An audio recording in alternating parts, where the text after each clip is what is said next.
Queridos amigos, sejam bem-vindos ao canal Videira Espírita.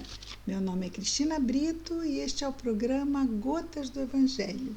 Aqui diariamente vemos as mensagens do Espírito Emmanuel, recebidas pela mediunidade de Chico Xavier e reunidas no livro Pão Nosso, publicado pela Federação Espírita Brasileira.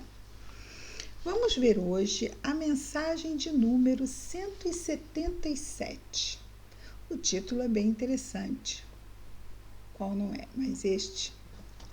Guardemos saúde mental. Ora, se não é o título da hora. Guardemos saúde mental. O versículo destacado por Emmanuel são palavras de Paulo de Tarso escrevendo aos Colossenses, no capítulo 3, no versículo 2, no Novo Testamento, e Paulo nos diz: pensai nas coisas que são de cima e não nas que são da terra. Então, esse de cima é o mundo espiritual, né? Pensai nas coisas que são de cima, que estão acima da matéria, e não nas que são da terra. E, por vezes, muitas vezes, nós agimos como se fôssemos carne apenas.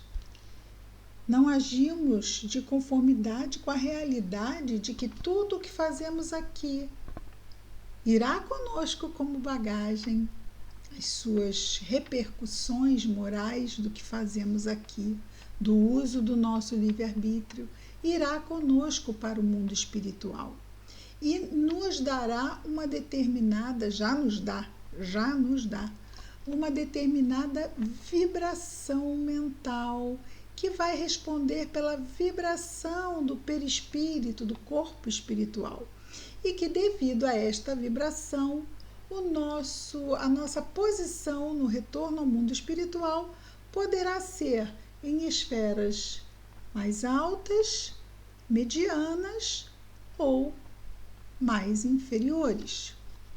Tudo isso depende apenas de nós estarmos atentos às palavras de Paulo. Pensai nas coisas que são de cima e não nas que são da terra. Emmanuel comenta e nos diz: o cristianismo primitivo não desconhecia a necessidade da mente sã e iluminada de aspirações superiores na vida daqueles que abraçam no Evangelho a renovação substancial. Então, na medida em que reconhecemos o Evangelho como a rota da iluminação da nossa mente, do nosso coração, realmente nos dando aquela base para a construção da plenitude que todos desejamos alcançar, a partir daí é necessário que tenhamos, a partir deste foco, esse esforço pelo equilíbrio. É o esforço em conter as más tendências que a definição do verdadeiro espírita nos conclama. Não é fácil permanecermos equilibrados. Não é. A todo momento, provocações, a todo momento, situações que nos inspiram reações que depois nos arrependemos. Então, na medida em que essas situações elas têm que acontecer, porque como é que vamos melhorar se elas não vêm até nós nos exigindo exatamente esse exercício de reeducação? Nós nos colocarmos, às vezes assim, com muito esforço, no caminho do equilíbrio. Não destacando em nós o desequilíbrio do outro, a provocação do outro, porque isso é do outro e é problema do outro. A nós nos cabe compromisso conosco mesmo, nos mantermos no equilíbrio. E o equilíbrio vem a partir dessas perspectivas iluminadas das lições de Jesus. Sim, hoje no mundo, diferente de há 2000 anos, nós temos inúmeras frentes terapêuticas que vão nos destacar o que Jesus já falava há 2000 anos. Nada desdiz o que Jesus nos trouxe. Portanto, poderemos ter até mesmo pessoas que dizem não acreditar em Deus, mas que já o vivem em si. E nem sabem. Continua Emmanuel dizendo: o trabalho de notáveis pensadores de hoje encontram raízes mais longe. Exatamente o que acabamos de falar. Sabem agora os que lidam com os fenômenos mediúnicos que a morte da carne não impõe as delícias celestiais. Exato, por quê? Porque desde Kardec ele fez, e temos lá no livro, no 4º livro da codificação espírita, O Céu e o Inferno, inúmeros relatos de espíritos que vieram nos trazer as suas condições espirituais depois da desencarnação. E tudo compatível com a vida que levavam aqui. Então, são realmente relatos preciosos, compatíveis com a vida e também com o tipo da desencarnação que tiveram. Quando, inclusive, Kardec ouviu suicidas.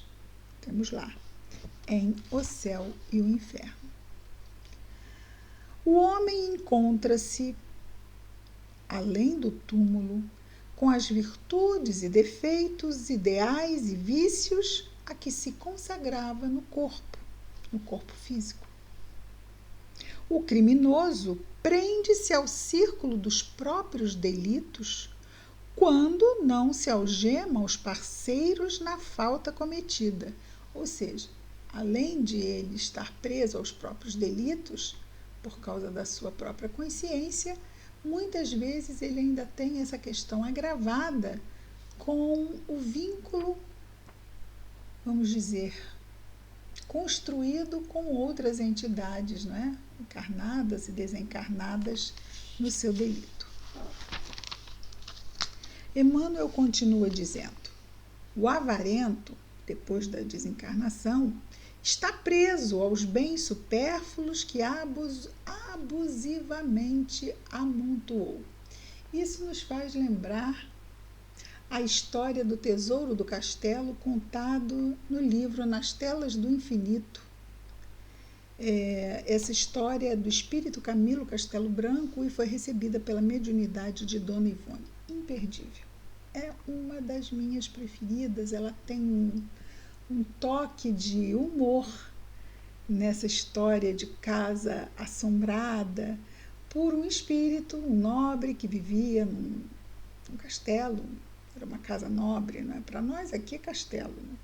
Uma casa nobre, onde ele construiu uma torre que se projetava sobre um abismo, e lá nessa torre ele guardou todo o seu tesouro.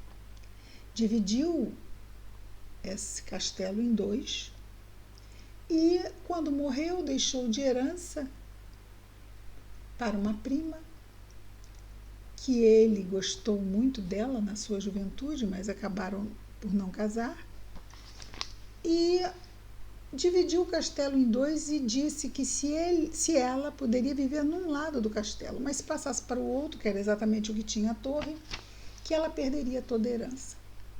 Acontece que ele desencarnou e é exatamente o que Emmanuel nos diz aqui. O avarento estará preso aos bens supérfluos que abusivamente amontoou. Ele estava preso. Tanto ele fez para manter seguro o seu tesouro de qualquer outro, que ele acabou preso ao tesouro. Qual era o maior medo dele? Que a torre, que ficava suspensa sobre um abismo, algum dia despencasse, e o abismo, lá no fundo, tinha o oceano. E se a torre caísse no oceano e o tesouro ficasse no fundo do oceano, nunca ninguém iria libertá-lo, tirando aquele tesouro de lá. Então ele começa, e é o que conta a história do tesouro do castelo, tentando chamar a atenção dos encarnados para tirar o tesouro da torre e ele finalmente se libertar. E aí a história, só lendo, ela é maravilhosa. Nas Telas do Infinito é o nome do livro e com certeza nós encontramos para baixar na internet, em PDF. Continua Emmanuel dizendo: o vaidoso permanece ligado aos títulos transitórios. O alcoólatra, não apenas o alcoólatra, né, viciado de todos os vícios, ronda as possibilidades de satisfazer a sede do álcool que lhe domina os centros de força. Sim, até do corpo sutil, porque a mente dele e o corpo físico dele ficou encharcado do vício e esses centros de força do corpo espiritual estão ligados aos nossos centros, né, aos nossos plexos nervosos do corpo físico. Então, a ligação é direta. Há essa contaminação. E a mente fica contaminada pela questão do vício. Então, aí surgem os obsessores vampirizadores. Aqueles que se aproximam de outros viciados para sugar as emanações fluídicas das drogas.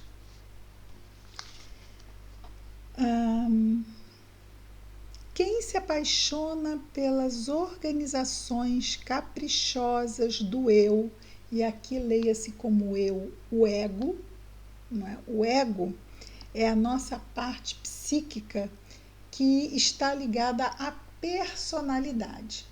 O eu, que costumamos muitas vezes em psicologia, não é? O eu é a individualidade transcendente, é o eu profundo, que está além desse ego que está marcado pela nossa personalidade.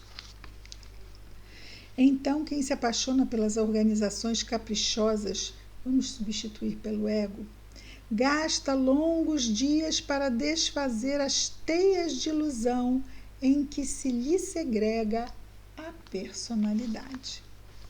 O programa antecede o serviço. Sim, é de bom tom, não é? Antes do serviço, vamos programar como vamos fazer. O projeto traça a realização. O pensamento é energia irradiante.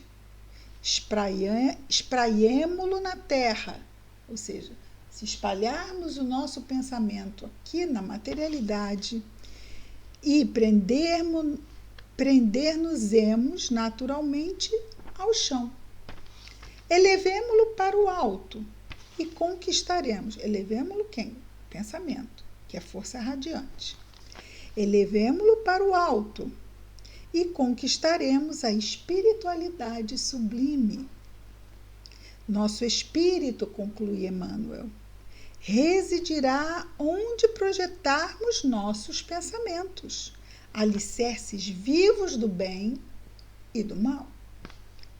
O mal é a imperfeição que ainda está em nós, não é? Por isso mesmo dizia Paulo sabiamente: pensai nas coisas que são de cima. Excelente. Vamos orar? Querido Mestre Jesus, obrigado, Senhor, por mais este dia, pelas oportunidades que recebemos de exercitar a cada momento as tuas lições, fortalecendo-nos, amadurecendo o nosso entendimento e o nosso caminhar. Que as tuas bênçãos estejam, Senhor, nos nossos esforços, na nossa vigilância, na nossa lembrança da prece. Abençoa, Senhor, nosso anjo guardião. Abençoa nossa saúde, Jesus, física, mental, emocional e espiritual. Abençoa ainda, Senhor, nossos lares, famílias e afetos. Abençoa, Senhor Jesus, a todos os nossos irmãos de humanidade, em especial aqueles, Senhor, sempre te pedimos, que estão em sofrimento aonde quer que se encontrem. Que as tuas bênçãos, Jesus, estejam em nós e entre nós, hoje e sempre. Graças a Deus. É isso, meus amigos. Amanhã estaremos de volta com mais um programa Gotas do Evangelho. Muita paz a todos.